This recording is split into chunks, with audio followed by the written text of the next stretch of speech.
दुनिया का सबसे कामयाब बहादुर। फतेह मक्का के मौके पर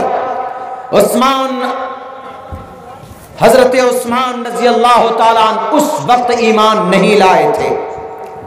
हजरत अब्बास रजी अल्लाह ताला अन्हु के साथ खड़े होकर देख कर कहते हैं कि Abbas, who is this person, कौन है ये? उन्होंने कहा कि ये मोहम्मद इब्न अब्दुल्ला है, ये मोहम्मद रसूलुल्लाह। कहा कि खुदा की कसम, ऐसी शान और शौकत वाला बादशाह आज तक पैदा नहीं हुआ। क्यों? इस्लाम का झंडा लहराता हुआ जब मदीना से मक्का की तरफ बढ़ता है तो आश्चर्य में कहता है कि अब्बास, ये कौन है? ऐसी शान और शौकत वाला बादशाह जो तुम्हारे भतीजे को अल्लाह ने अता किया, आज तक कोई पैदा नहीं हुआ। हजरत अब्बास ने उसको सही किया। हजरत अब्बास ने कहा कि अब सुफियान, गौर से देखो, ये बादशाहत नहीं है, ये बादशाहत नहीं, ये नबुव्वत की शान है। बादशाह तो वो होता है, बुख्त नसर आया जिस धरती पर, हलाकू खान चंगेज जिस बस्ती में जाता गाजर मूली की तरह सबकी गर्दन उतार देता था, ताकि उस गांव के अंदर में डर पैदा हो कि ये जो बादशाह आया ये बड़ा क्रूर है, बड़ा जालिम है, डरो इनसे, नहीं तो ये दफन कर देगा हम लोगों को। डरने की वजह से, डर बिठाने की वजह से पूरी दुनिया के बादशाह का यही निजाम है।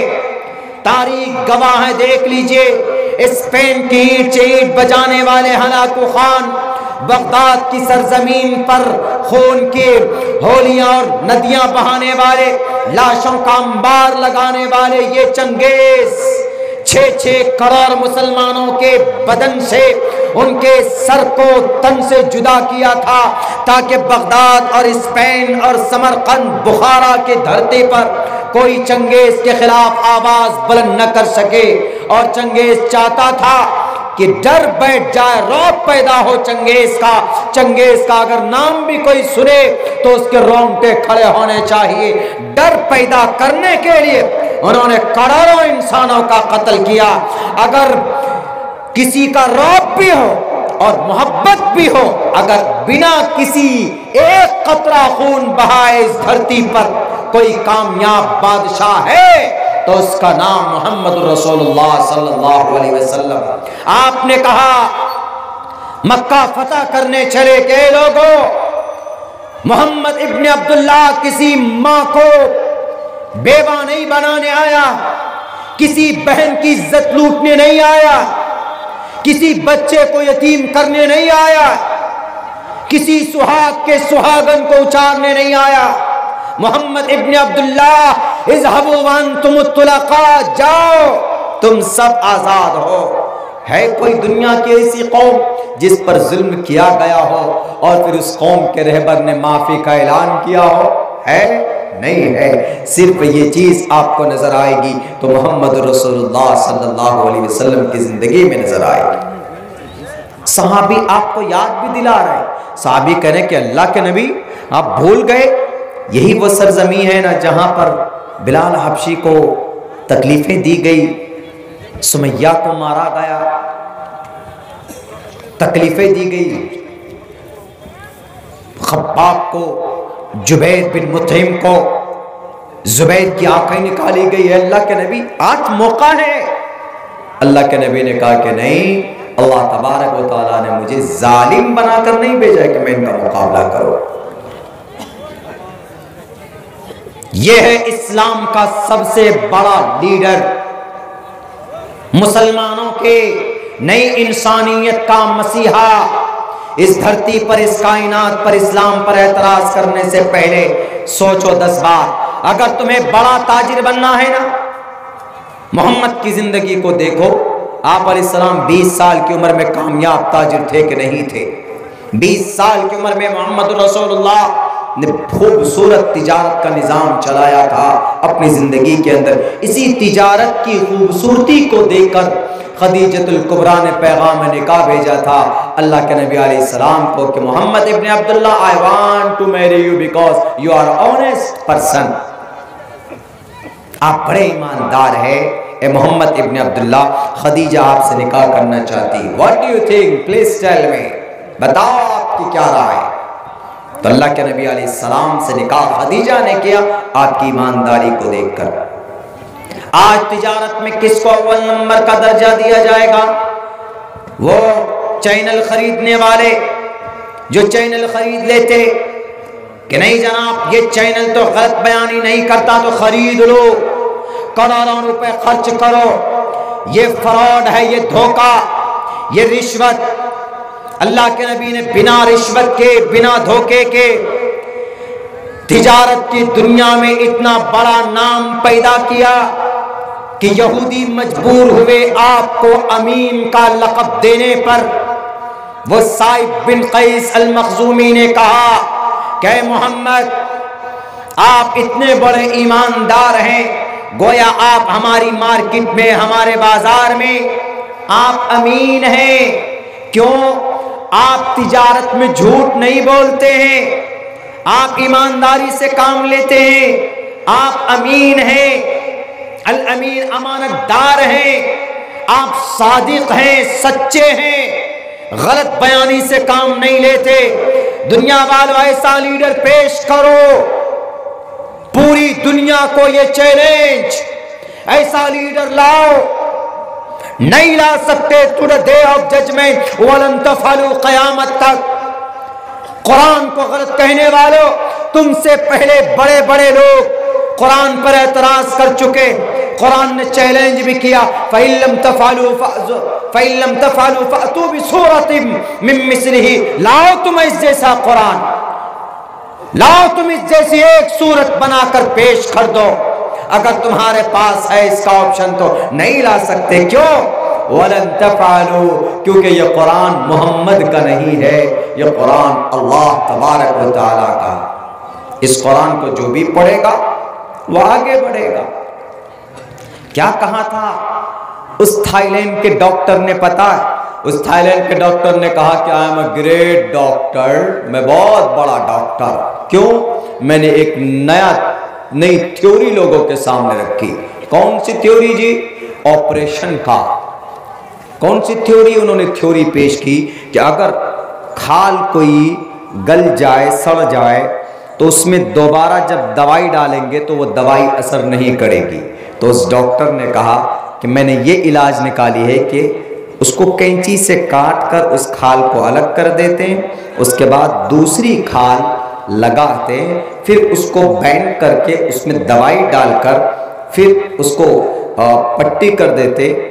दूसरी खाल इसलिए लगाते हैं ताकि जो दवाई इंजेक्ट करेंगे वो दवाई काम करेगा, असर करेगी उस पर। बड़ा इतरा रहा डॉक्टर।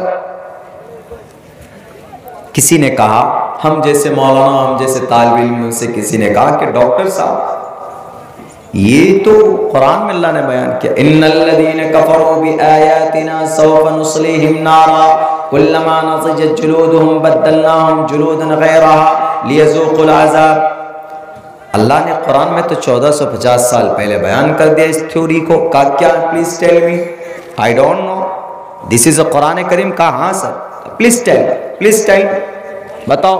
उन्होंने कहा, जो जानकार था कुरान का, उसने कहा इन्नल्लज़ीना कफ़रू बिआयातिना, जो आदमी हमारी निशानियों को का इनकार करता है, कफरू मीन्स इनकार, इसी से है काफिर। इसी से क्या है? काफिर, इनकार करने वाला। कल मैंने एक तकरीर में एक्सप्लेन की थी, अगर कोई हिंदू आपका दोस्त हो, अगर उनको लफ्ज़ काफिर से नफरत हो तो उनको कहिए कि काफिर गाली नहीं है भाई, ये काफिर का मतलब है नास्तिक, इनकार करने वाला। अगर आप सिर्फ ईश्वर को मानते हो, ईश्वर के ऑर्डर को नहीं मानते हो, तो ईश्वर की नज़र में आप नास्तिक, इसी को उर्दू में, अरबी में काफिर बोलते हैं। ये बोलिएगा उनको।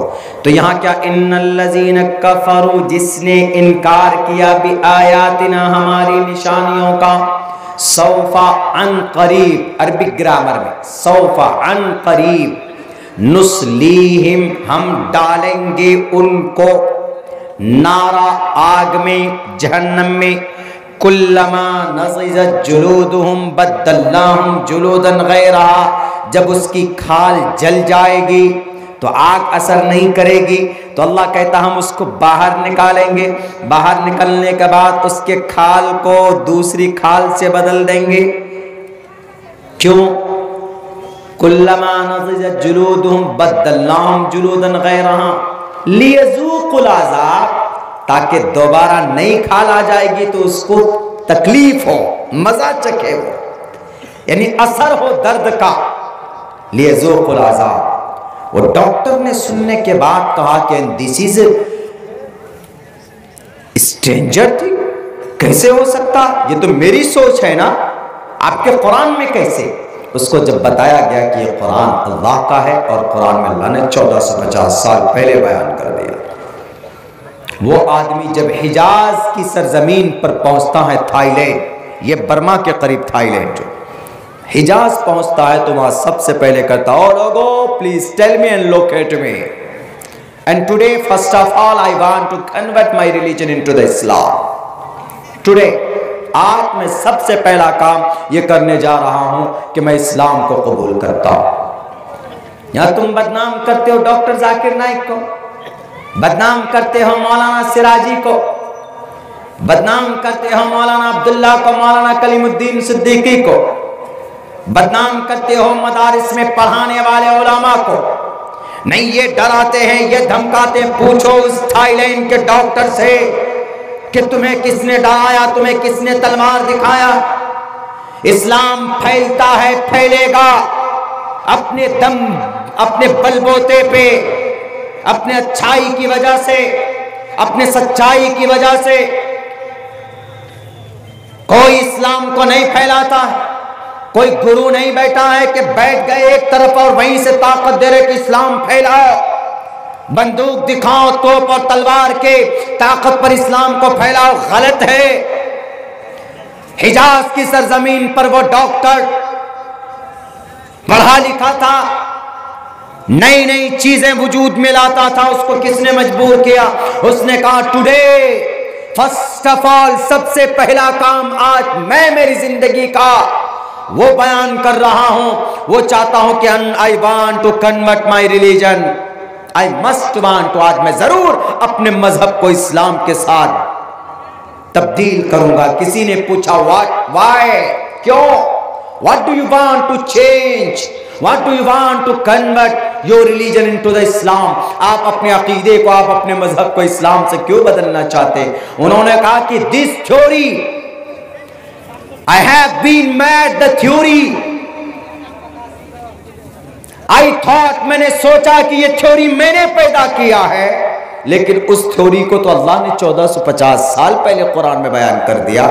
And this is the truth, इसका मतलब है कि ये सही है।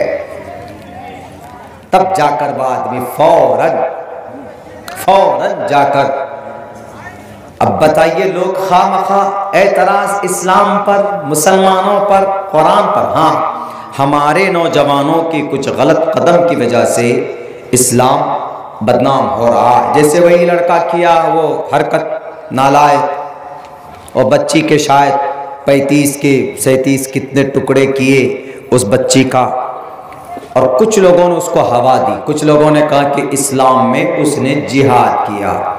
क्या जिहाद इसी को बोलते? किसी गैर मोमिन, किसी गैर मुस्लिम बच्ची को उसके साथ में संबंध बनाओ और उसको टुकड़े कर दो, इसको जिहाद समझते हो? हमारे इस देश के हिंदू भाइयों, अगर आपके दिमाग में किसी ने ये भूसा भरा है, ये गलत है। हम इस धरती पर जो सम्मान इस्लाम के बेटी की जो इज्जत है, वही इज्जत हम एक श्रद्धा नाम की बहन हो उसकी भी हम करते हैं। अकीदा अगर उनका अच्छा होगा तो जन्नत जाएगी, अकीदा ठीक नहीं तो जहन्नम जाएगी, वो मरने की बात की बात। लेकिन इस धरती पर भारत के अंदर समान, सब कोई बराबर, equality before law of the equal protection of the laws within the territory of India. Bharat के धर्म में, भारत के संविधान में सबके सब बराबर। और फिर वेदों के अंदर भी कहा गया कि बेटी की इज्जत करो, बेटी का सम्मान करो। साफ लफ्जों में कहा गया कि माते कौशल्पको यत्र नारयस्तु पूजन्ते रमन्ते तत्र देवता तत्र तास्तु न पूजन्ते न रमन्ते न तत्र देवता। माँ है, बेटी है, घूंघट लगाकर चलो, अपने पैरों को मिलाकर चलो। बेबियों के लिए, बेटियों के लिए, समाज की औरतों के लिए कितना अच्छा पैगाम दिया है। वेदात के अंदर, कुरान में तो है ही, लेकिन एक बात दिमाग से निकाल दो मेरे समाज के, मेरे भारत के हिंदू भाइयों, आपके दिमाग में नफरत भरा जा रहा है। अगर उसने उस बच्ची के 35 टुकड़े किए तो इस्लाम में टुकड़े तो दूर की बात है, उसको सजा मिलनी चाहिए। इस्लाम तो कहता है कि अगर कोई मुसलमान अगर किसी का नाहक कत्ल करता है, मन कतल नफ्सन बिगैर नफ्सिन फकअन्नमा कतल अन्नास जमीआ, अगर किसी ने किसी का नाहक कत्ल किया, गोया उसने पूरी इंसानियत का, पूरी तमाम दुनिया के इंसानियत का कत्ल कर दिया। कत्ल तो दूर की बात, कत्ल से पहले उनके जो रिश्ते थे, इस्लाम पहले से कह रहा था कि ये जायज नहीं है। आफताब का श्रद्धा के साथ में रहना, बिना निकाह के, बिना शादी के, ये जायज नहीं था। आज चीख चीख कर इस्लाम को बदनाम करने वाले मीडिया, कल तुम उनके रिश्ते को जायज करार देते थे। इस्लाम कहता कि जायज नहीं था। अगर इस्लाम की बात पर अमल कर लेते, कुरान के फरमान पर अमल कर लेते, तो आज श्रद्धा की जान बची हुई होती और ये लड़का कातिल न बनता, मुजरिम न बनता। लेकिन तुमने कहा कि नहीं, रहो, लिव इन में रहो, यानी नाजायज संबंध में रहो, बिना शादी के जिना, बिना शादी के हस्बैंड वाइफ का रिश्ता को क्या बोलते? लिव इन बोलते, लिव इन रिलेशन। यही चीखने वाले कि लिव इन रिलेशन जायज है, इस्लाम क्या कहता है?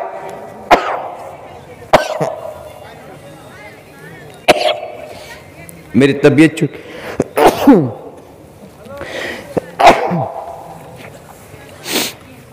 ठंड से मुझे तकलीफ होती है, थोड़ी ठंड अगर ज़्यादा हो गई मुझे उससे एलर्जी है।